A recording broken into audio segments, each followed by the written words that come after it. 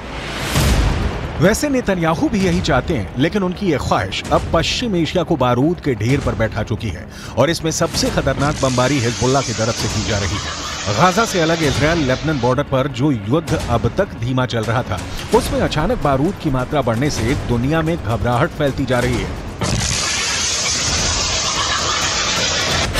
उसमें हिजबुल्लाह के 73 से ज्यादा लड़ाके इजरायल के अटैक में मारे जा चुके हैं, जबकि इजरायल के 9 सैनिक हिजबुल्लाह के हमले में जान गंवा चुके हैं। हिजबुल्लाह ने इजरायल के ठिकानों पर अपनी ज्वालामुखी वाली मिसाइल फायर करनी शुरू कर दी है। इस मिसाइल के बारे में नसरल्लाह ने बहुत डिटेल में बताया है, ताकि इजरायल को पता चल जाए कि उसके उत्तरी बॉर्डर पर हिजबुल्लाह इस बार किस तरह के हथियार लेकर तैयार बैठा हुआ है। वैसे हिजबुल्लाह को लेकर इजरायल की मदद करने पहुंचे अमेरिका को बिना लड़े एक बड़ा झटका लगा है। भूमध्य सागर में अमेरिका के समुद्री बेड़े का हिस्सा रहे 5 कमांडो एक ट्रेनिंग मिशन के दौरान मारे गए हैं। अमेरिका के कैरियर यूएसएस फोर्ड से ऑपरेट करने के दौरान उसकी स्पेशल ऑपरेशन टीम यानी सील कमांडो दस्ते के 5 सैनिक एक हेलीकॉप्टर हादसे में मारे गए। इस वक्त इजरायल और अमेरिका के लिए 4H बहुत बड़ा खतरा बने हुए हैं। इन चारों H के बारे में बहुत गौर से समझिएगा, क्योंकि इन चारों H को ईरान का पूरा समर्थक है। H से हमास, H से हिजबुल्लाह यानी लेबनान का मिलिशिया, H से इराक का मिलिशिया हश्द अल शाबी, H से हूथी यानी यमन का विद्रोही गुट। इजरायल के जवाबी हमलों को देखकर कोई भी नहीं कहेगा कि इजरायल अब पीछे हटेगा। उसके रास्ते में जो आएगा इजरायल अब उसे मिटाना चाहता है, फिर चाहे वो हमास हो, हिजबुल्लाह हो, यमन हो या फिर ईरान। इजरायल का इरादा पक्का है, जो उससे टकराएगा चूर चूर हो जाएगा।